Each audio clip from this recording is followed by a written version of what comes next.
can I play for food?"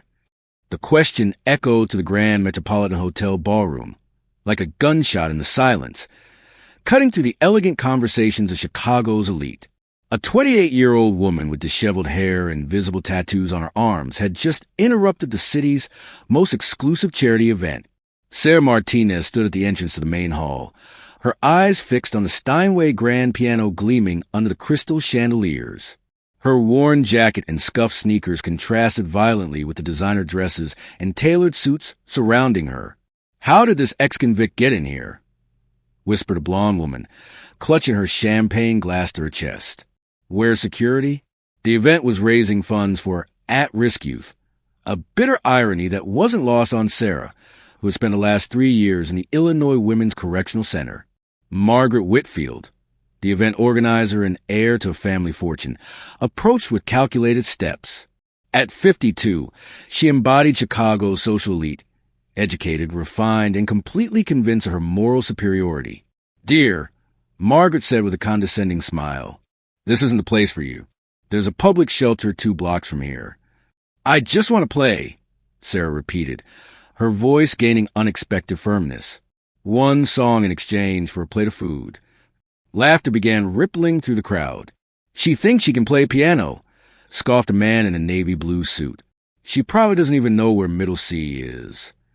"It's funny how these ex-cons think they can do anything," added another woman, shaking her head with feigned pity.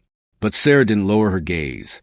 There was something in her posture, a quiet dignity, a confidence that seemed out of place in a woman in her situation, as if she harbored a secret that everyone there was completely unaware of. Dr. Michael Chun, a renowned pianist and judge in national competitions, watched the scene from the back of the hall. He had noticed how Sarah's eyes fixed on the piano with a reverence he rarely saw, even in advanced students. There was recognition there, familiarity.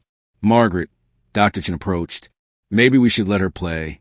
After all, we're here to support emerging talent, aren't we?" Margaret laughed, a crystalline, cruel sound.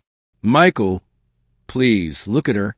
Women like that don't have access to musical education. It's impossible." What none of them knew was that Sarah had grown up for the first 16 years of her life in a home where music was as essential as breathing. Her mother, Elena Martinez, had been a classical pianist who never achieved the recognition she deserved due to prejudice against immigrants. When Elena died in an accident and Sarah ended up in the foster system, she carried with her not only the pain of loss, but a talent she didn't fully understand herself. While everyone looked at her with contempt, Sarah remained steadfast, like someone who had weathered much worse storms and learned to find strength in her own vulnerability. Her fingers moved unconsciously, as if playing an invisible melody, a habit she had developed during the long, lonely nights in prison.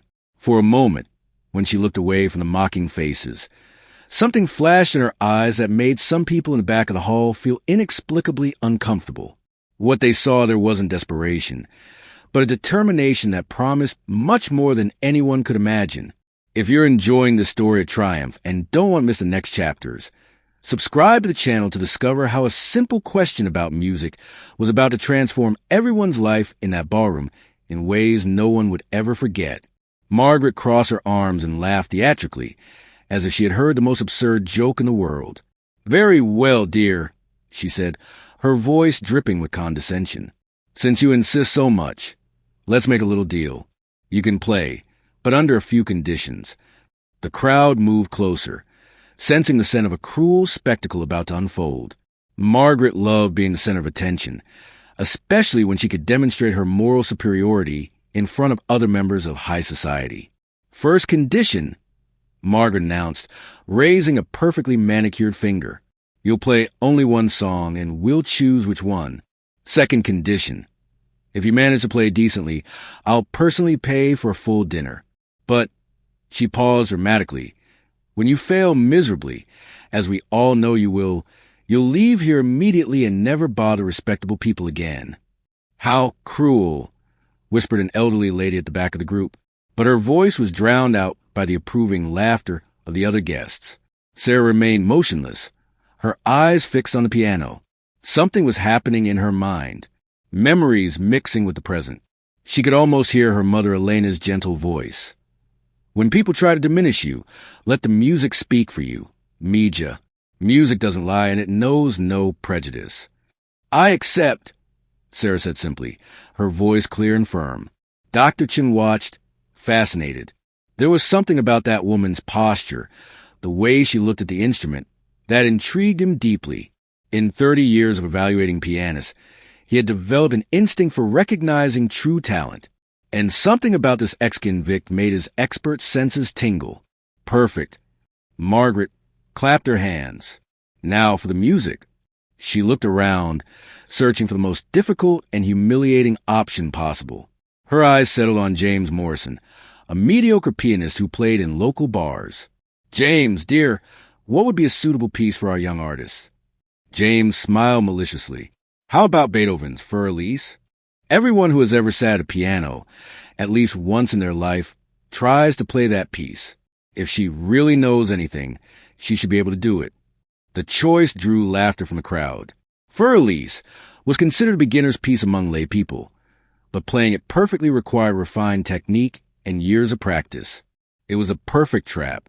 If Sarah knew only the basics, she would try to play and fail disastrously. If she knew nothing, she wouldn't even be able to start. Excellent choice, Margaret applauded. A song that any child who has ever had a piano lesson knows. There's no excuse for failure. Sarah nodded and walked toward the piano. Each step seemed charged with a quiet determination that made some people at the back of the hall feel inexplicably uncomfortable. There was something wrong with that scene. A 28-year-old ex-convict shouldn't carry such dignity in the face of such humiliation. When she sat on the piano bench, adjusting it to the perfect height with precise, familiar movements, Dr. Chun felt a chill run down his spine. Those weren't the movements of a beginner. Look at that! Margaret sneered to the guests closest to her. She doesn't even know how to sit properly on the bench. She's probably never seen a real piano in her life. But Dr. Chen had noticed exactly the opposite. The adjustment of the bench, the upright posture, the way Sarah's hands hovered over the keys in perfect classical position. These were details that took years to master.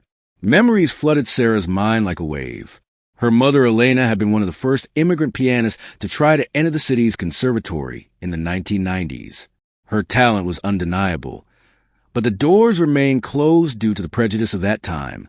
Elena channeled her passion by teaching children from the community in her small home, transforming her used upright piano into a portal to the world of classical music. Music is a universal language, Sarah. Elena used to say as she guided her daughter's little fingers over the keys. When you play from the heart, people listen with their soul, not their eyes. Sarah had spent countless hours at that piano, absorbing not only technique, but the deep musical understanding that only a true master can impart. When Elena died in the accident and Sarah was separated from everything she knew, music remained her only constant companion. Played on imaginary pianos during lonely nights in shelters and later in prison. We're waiting, Margaret said, drumming her fingers impatiently. Or have you given up before even trying? Sarah took a deep breath and placed her hands on the keys. The touch was like electricity. After months without playing a real instrument, feeling the keys under her fingers was like rediscovering a lost part of her soul. The first note echoed through the hall with crystalline purity that made several people look up in surprise.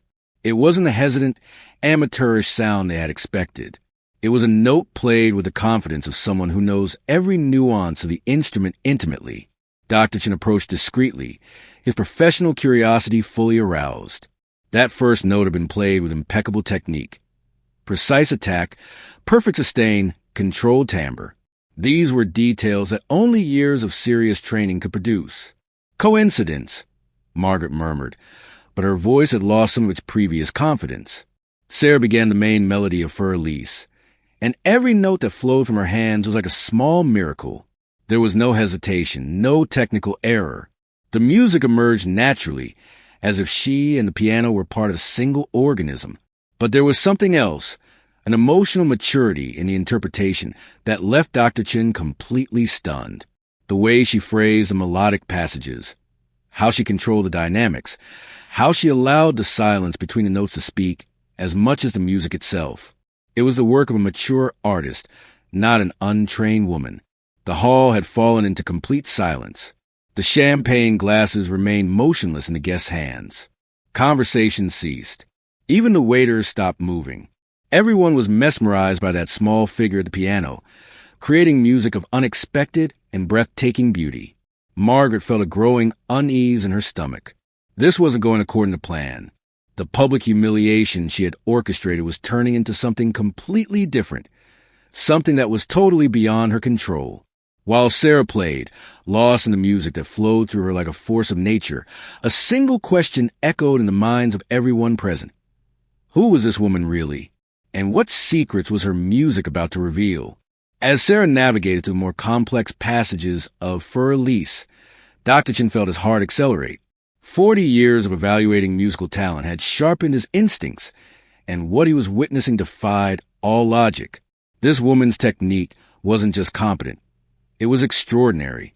The descending arpeggio passage, which stumped even advanced students, flowed through her fingers like crystal-clear water. Each note had weight and purpose.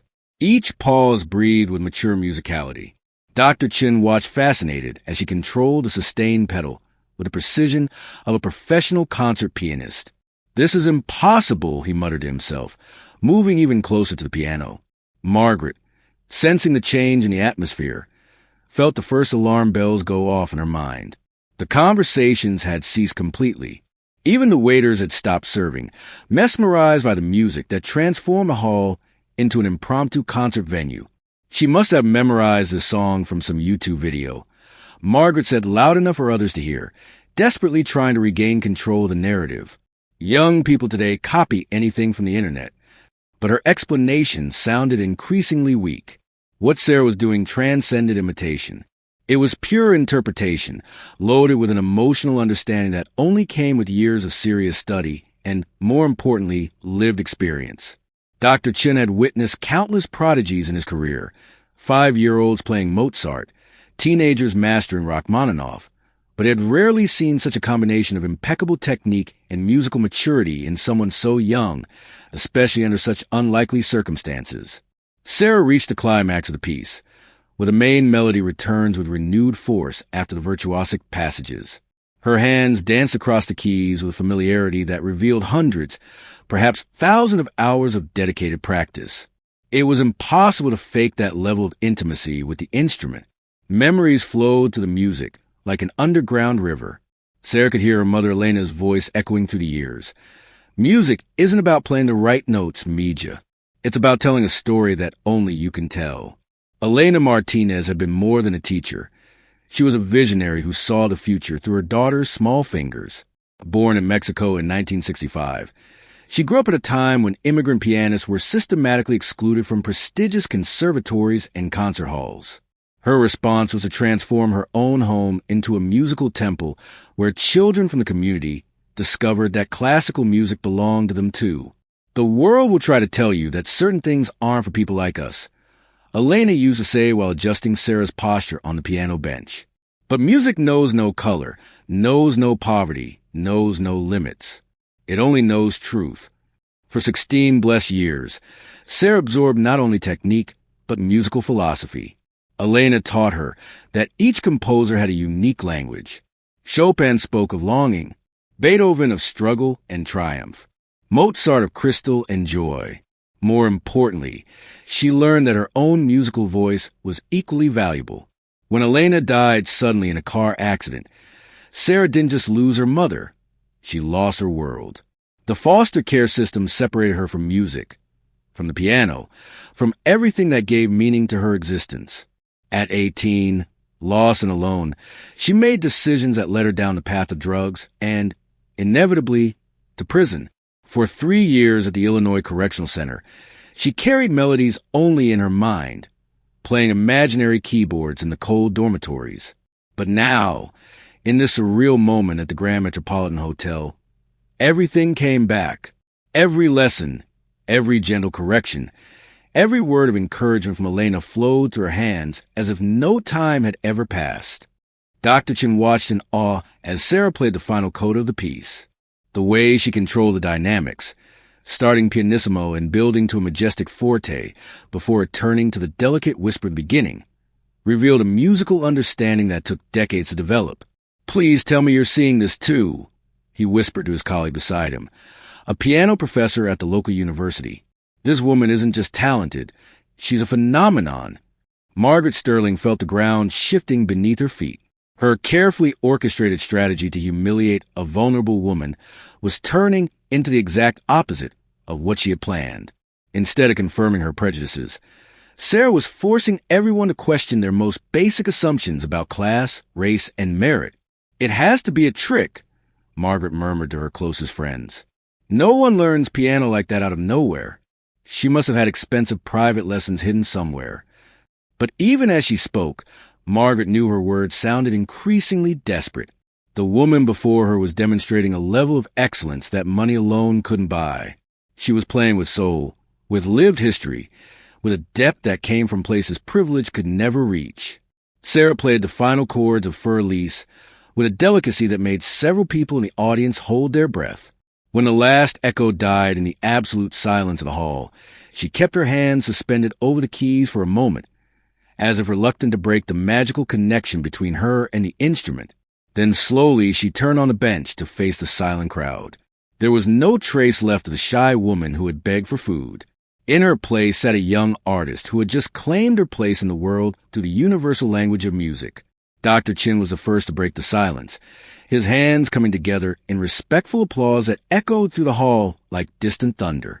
Gradually, others joined in until the Grand Metropolitan Hotel vibrated with genuine acclaim. Margaret looked around in growing panic. Her attempt at public humiliation had turned into a celebration of the talent she had tried to deny. Worse still, she could see in the eyes of the other guests a question that haunted her. If they were so wrong about this woman, what else were they wrong about?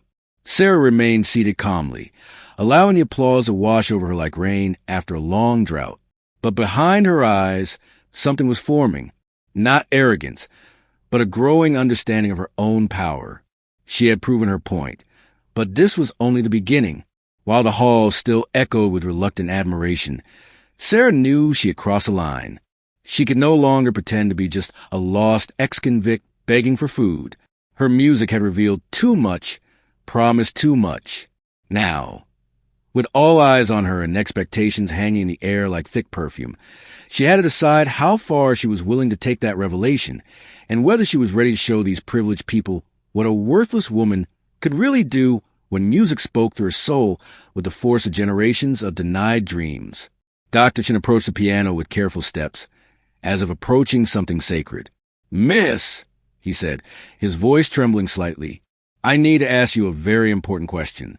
What is your full name?" "Sarah Martinez," she replied, maintaining the same calm she had shown throughout the evening. The name struck Dr. Chin like lightning. His eyes widened and he took a step back. "Martinez. Elena Martinez. Are you Elena Martinez's daughter?" Sarah nodded silently, and Dr. Chin covered his face with his hands. "My God," he murmured. "Elena Martinez was one of the greatest pianists this country has ever produced. She should have played at the best conservatories in the world, but—" His voice faltered, laden with ancient pain. Margaret watched the exchange with growing unease. "Robert, what are you talking about? Who is Elena Martinez?" Dr. Chin turned to her with an expression that mixed disbelief and disgust. "Margaret, Elena Martinez was a legend in the music community, a virtuoso who was systematically excluded from conservatories and concert halls because of her background. She became one of the most respected private teachers in the country, training dozens of professional musicians." The crowd murmured, some recognizing the name from their own musical experiences. Elena Martinez was whispered about in musical circles as a teacher who could transform any dedicated student into an exceptional artist. "But that was decades ago," Margaret said, her voice sounding increasingly defensive. "And even if that story is true, it doesn't change the fact that she's an ex-convict begging for money at a private event." It was then that Sarah rose from the piano bench. For the first time that evening, she allowed her true personality to emerge completely. The submissive posture disappeared, replaced by an unshakable dignity that made several people in the room unconsciously recoil. "Mrs. Whitfield," Sarah said, her voice clear and firm, "you're right about one thing. I shouldn't be here tonight." She paused, letting the silence settle. I should be at Carnegie Hall in New York, where I have a recital scheduled for next week. A deathly silence fell over the room. Margaret felt the floor move beneath her feet. My name is Sarah Elena Martinez, she continued, and I am the youngest classical pianist ever accepted into the Juilliard School's Young Artist program.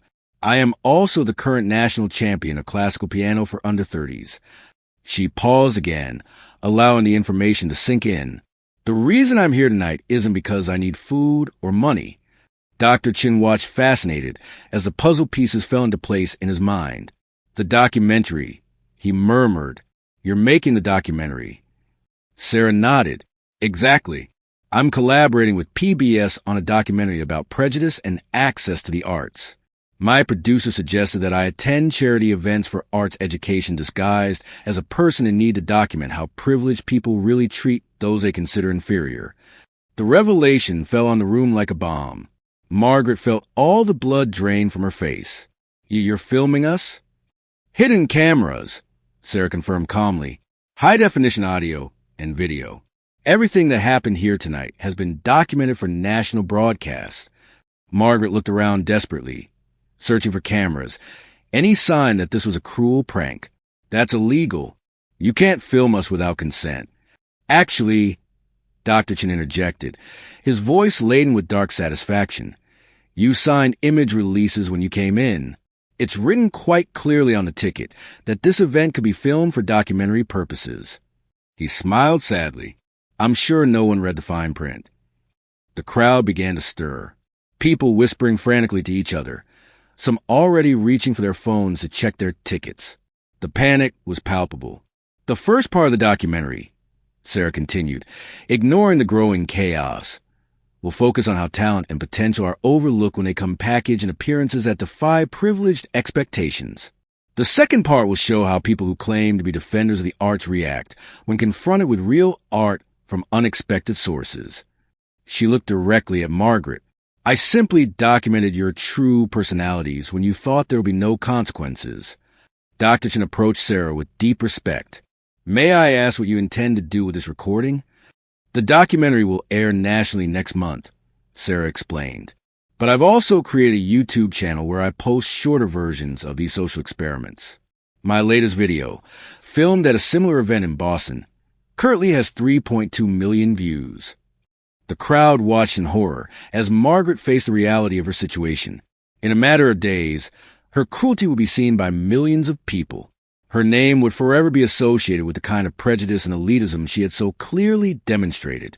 Mrs. Whitfield, Sarah said, addressing the event organizer directly, you have spent this entire evening telling me that people like me don't deserve to be in places like this, that we have no value, talent, or right to participate in high culture. Her voice gained a strength that silenced the entire hall. Tomorrow, the whole world will see exactly what kind of person you really are. Margaret tried to speak, but the words wouldn't come out. The magnitude of her impending public humiliation was simply too great to process. Dr. Chin looked around the room, seeing the panic on the faces of the other guests. How many other events have you filmed? This is the 12th, Sarah replied, and it's always the same. People who claim to value art and education, but who immediately judge and dismiss talent based solely on appearances. She turned to face Margaret one last time.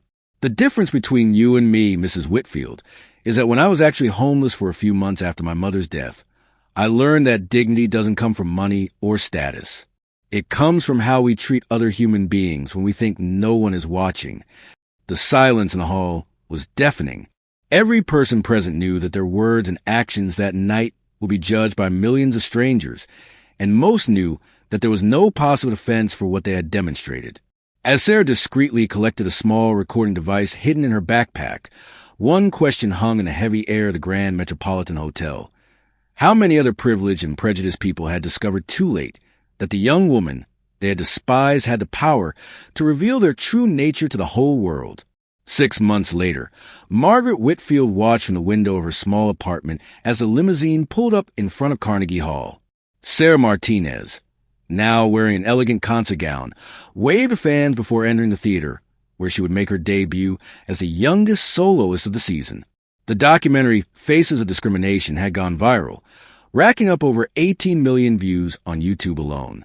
Margaret had become the national symbol of elitist hypocrisy, losing not only her position in all charitable organizations, but also the respect of the high society she valued so much. Former charity event organizer exposed as prejudiced in viral documentary read the headlines in local newspapers for weeks. Her luxury events company lost all its important clients, and she now worked as an assistant at a small law firm, trying to rebuild a reputation that might never fully recover. Meanwhile, Dr. Chun had become Sarah's official mentor, helping her navigate the world of professional classical music. The Grand Metropolitan Hotel, embarrassed by the public exposure, created a scholarship program for underprivileged young musicians, naming Sarah as its official ambassador. Music knows no color, social class, or zip codes, Sarah said in her first national interview after the incident. It only knows truth and passion, and when you're both, no barrier can stop you. The impact of the documentary transcended entertainment. Music schools across the country started community outreach programs. Conservatories revised their admissions processes, and hundreds of talented young people from disadvantaged communities were given opportunities that had previously been denied to them. Sarah had used her prison experience as inspiration for a special project: music workshops in women's correctional facilities. "Music saved my life when I lost everything," she explained to reporters. "If it can do that for me, it can do it for anyone willing to listen." Her foundation, Keys of Hope, had already provided instruments and lessons to more than 500 incarcerated women in 12 states. 3 ex-convicts who graduated from the program received scholarships to prestigious universities. Margaret, watching Sarah triumph where she herself had tried to humiliate her, finally understood the most painful lesson of her life.